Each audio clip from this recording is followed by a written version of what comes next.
Good morning बच्चों। आज हम पढ़ेंगे राष्ट्रीय शक्ति के तत्वों को आगे बढ़ाते हुए उसमें नेतृत्व भी राष्ट्रीय शक्ति का एक महत्वपूर्ण तत्व माना जाता है। नेतृत्व के आधार पर ही हम राष्ट्रीय शक्ति के अन्य सभी तत्वों का उचित प्रकार से दिशा निर्देश कर पाते हैं। तो नेतृत्व एक ऐसा तत्व है जो शक्ति के अन्य तत्वों के विकास को, उसके अनुशीलन को, उसके पालन को, उसके निर्देशन को, उसके संचालन को प्रेरणा देता है। एक देश का नेतृत्व अगर अकेला भी इतना प्रभावशाली ताकतवर है तो वह शक्ति का एक स्वतंत्र तत्व के रूप में माना जा सकता है और वो अपने राष्ट्र को शक्तिशाली बना सकता है और वह अन्य तत्वों का भी अच्छे प्रकार से उपयोग कर सकता है। तो नेतृत्व की अनुपस्थिति में हम राज्य की कल्पना भी नहीं कर सकते। तो इस प्रकार हम देखें कि नेतृत्व एक ऐसा तत्व है जो राष्ट्र के मनोबल को बढ़ाता है, जो राष्ट्र की एकता को बढ़ाता है, जो राष्ट्रीय शक्ति को बढ़ाने में सहायक होता है, क्योंकि नेतृत्व राष्ट्रीय शक्ति के अन्य तत्वों के बीच समन्वय स्थापित करने का काम करता है। नेतृत्व राष्ट्र को अधिक से अधिक शक्ति प्राप्त कर सके, इसके लिए नेतृत्व जो है वो उच्च गुणों का होना आवश्यक होता है और यही नेतृत्व युद्ध में राष्ट्रीय शक्ति का एक निर्णायक तत्व माना जा सकता है। तो इस प्रकार हम देखें कि नेतृत्व जो है वो चाहे युद्धकालीन परिस्थितियां हैं, चाहे वो शांतिकालीन परिस्थितियां हैं, उसमें राष्ट्रीय शक्ति को बढ़ाने में, उसको प्रभावित करने में महत्वपूर्ण भूमिका निभाता है। जैसा कि हमने देखा कि विभिन्न युद्धों में या विभिन्न देशों की अगर हम स्थितियों का विवेचन करें तो एक कुशल नेतृत्व ने हमेशा अपने देश को हार से बचाया है और अपने देश को संकट से बाहर निकाला है। तो अंतर्राष्ट्रीय राजनीति में हम देखें तो द्वितीय विश्व युद्ध में चर्चिल जैसे नेतृत्व ने भी ब्रिटेन को एक विजय दिलाने में महत्वपूर्ण योगदान दिया है। शांति काल में हम देखें कि एक देश का जो राजनीतिक नेतृत्व है वो राष्ट्रीय शक्ति के निर्माण में योगदान देता है और साथ ही युद्ध काल में भी वो सफल सैन्य व्यूह रचना बनाने में भी महत्वपूर्ण योगदान देता है। तो कूटनीतिक कौशल के कारण एक देश का नेतृत्व और अंतर्राष्ट्रीय स्तर पर अपने देश के महत्व को और उसकी शक्ति को, उसके प्रभाव को बढ़ाता है। कुशल नेतृत्व के आधार पर ही शक्ति के सभी तत्वों का जो उपयोग है वो कच्चे माल की तरह होता है ताकि कूटनीतिक चातुर्य आदि देश का बढ़ सके और देश अंतर्राष्ट्रीय स्तर पर अपनी मजबूत स्थिति में आ सके। तो अंतर्राष्ट्रीय राजनीति में अपने राष्ट्र की शक्ति का चातुर्यपूर्ण ढंग से जो प्रदर्शन है वो एक कुशल राजनीतिक नेतृत्व ही कर सकता है।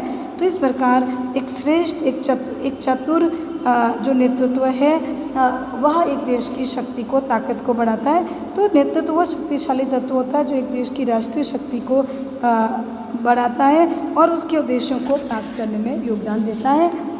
फिर हम देखें कूटनीति भी एक महत्वपूर्ण तत्व है जो राष्ट्रीय शक्ति को बढ़ावा देता है। अंतर्राष्ट्रीय संबंधों का संचालन विदेश नीति के द्वारा होता है और इस विदेश नीति का सफलतापूर्वक संचालन कूटनीति के माध्यम से ही हो सकता है। तो कूटनीति भी एक तरह का एक कौशल है, एक ऐसा आवश्यक तत्व है जो किसी देश की शक्ति को बढ़ाने के लिए आवश्यक है।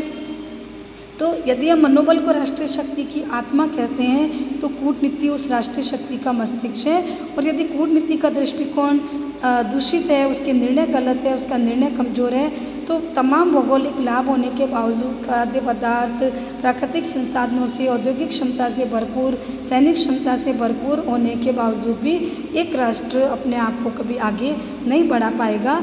तो एक राष्ट्र तभी इन सब लाभ तत्वों का इस्तेमाल कर सकता है जब उसकी कूटनीति चातुर्यपूर्ण है और वह कूटनीति के बल पर अपनी राष्ट्रीय शक्ति का संपूर्ण प्रयोग करे और संपूर्ण तत्वों का एक समन्वित उपयोग कर सके। तो इस प्रकार हम देखें कि कूटनीति भी एक ऐसा तत्व है जो कि एक देश को अंतर्राष्ट्रीय स्तर पर उच्चतम शिखर पर ले जाता है। तो इस प्रकार कूटनीति प्रथम विश्व युद्ध में भी विभिन्न राष्ट्रों ने अपने अपनी विदेश नीति में कूटनीति को या राजनय को बहुत महत्व दिया था। तो इस प्रकार हम देखें कि एक विशेष मस्तिष्क होता है इस राजनयिक के पीछे, जो किसी भी देश की शक्ति को बढ़ाता है। जैसे वॉल्से है, कैसलर है, कैनिंग है आदि, ये ब्रिटिश कूटनीति के उदाहरण थे। बिस्मार्क जो है जर्मनी की शक्ति का, और कैबोर इटली की शक्ति का परिचायक था। तो इस प्रकार हम देखें कि कूटनीति एक व्यक्ति के मस्तिष्क का परिणाम होती है, जो अपने देश की शक्ति को बढ़ाने का काम करती है। तो इस प्रकार हम देखें इसमें थोड़ा औद्योगिक क्षमता है, सैनिक तैयारी कैसी है युद्ध काल में उस देश की, यह भी उस देश की राष्ट्रीय शक्ति का निर्धारण करते हैं। तो इस प्रकार एक देश की राष्ट्रीय शक्ति का निर्धारण करने वाले विभिन्न तत्व होते हैं। ये विभिन्न तत्व जो है अपने आप में कोई भी तत्व अकेला राष्ट्रीय शक्ति का निर्माण नहीं करता है, बल्कि इन सभी तत्वों का आपस में एक दूसरे के साथ समन्वित और स्वरूप होता है, ताकि वो एक दूसरे के साथ तत्व जब मिलते हैं तभी एक राष्ट्र संपूर्ण रूप से शक्तिशाली बनता है। इस प्रकार राष्ट्रीय शक्ति वर्तमान समय में हम इसका थोड़ा सा देखें कि स्वरूप बदल रहा है। आज राष्ट्रीय शक्ति में परमाणु ताकत है, राजनीतिक कौशल है, वो महत्वपूर्ण तत्व माने जाने लगे हैं।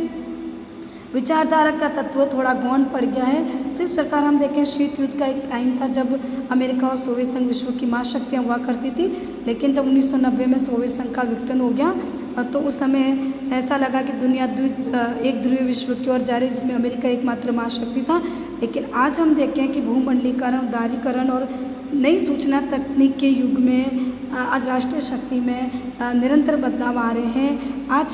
आज अगर राष्ट्रीय शक्ति के तत्वों में अगर हम देखें तो वही देश शक्तिशाली माना जा रहा है जिसका व्यापार, वाणिज्य और जिसकी सूचना तकनीक बहुत ही भारी है, या वो बहुत ज़्यादा उसमें संपन्न है, तो उस राष्ट्र को ज़्यादा शक्तिशाली स्थिति में माना जा रहा है। तो इस प्रकार हम देखें राष्ट्रीय शक्ति के तत्व जो है वह कुछ उसमें स्थायी तत्व है जो एक राष्ट्र के साथ हमेशा रहते हैं, और कुछ तत्व ऐसे हैं जो परिस्थितियों के अनुसार निरंतर उसमें बदलाव आता रहता है, और वो तत्व एक तरह से अपनी शक्ति का एक निर्धारण करते हैं, या वो तत्व जो है एक राष्ट्र की ताकत को निर्धारित करते हैं। तो इस प्रकार हमने राष्ट्रीय शक्ति के तत्व पढ़े, लेकिन इस राष्ट्रीय शक्ति की कुछ सीमाएं भी होती है, ताकि एक राष्ट्र अपनी शक्ति का मनमाना दुरुपयोग नहीं कर सके, एक राष्ट्र को इस तरह ताकतवर नहीं बने कि विश्व में युद्ध का, हिंसा का या संघर्ष का माहौल बन जाए।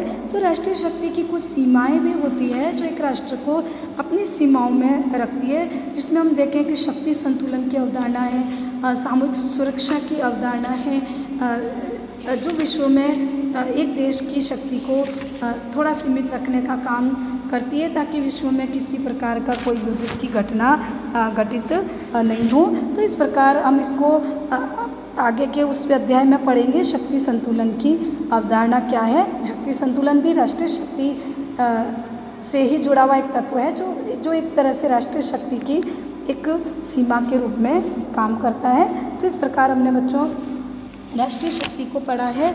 उस राष्ट्रीय शक्ति में इसके आपके जो एग्ज़ाम में क्वेश्चन आते हैं उसमें बच्चों शॉर्ट क्वेश्चन भी आता है जो कि 2 नंबर का होता है, और उससे थोड़ा बड़े क्वेश्चन भी आते हैं 50 वर्ड्स के जो कि 5 नंबर का होता है जो कि तो इस प्रकार हम देखें कि राष्ट्रीय शक्ति के जो क्वेश्चन है उसमें मैं आपको थोड़ा सा यहाँ पर बताऊंगी कि शॉर्ट क्वेश्चन में राष्ट्रीय शक्ति के मुख्य तत्व क्या है, या उनमें से 2, 3, 4 का उल्लेख कीजिए।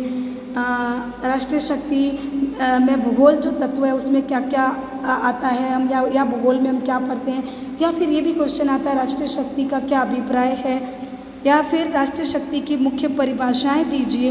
इस तरह का क्वेश्चन भी आता है।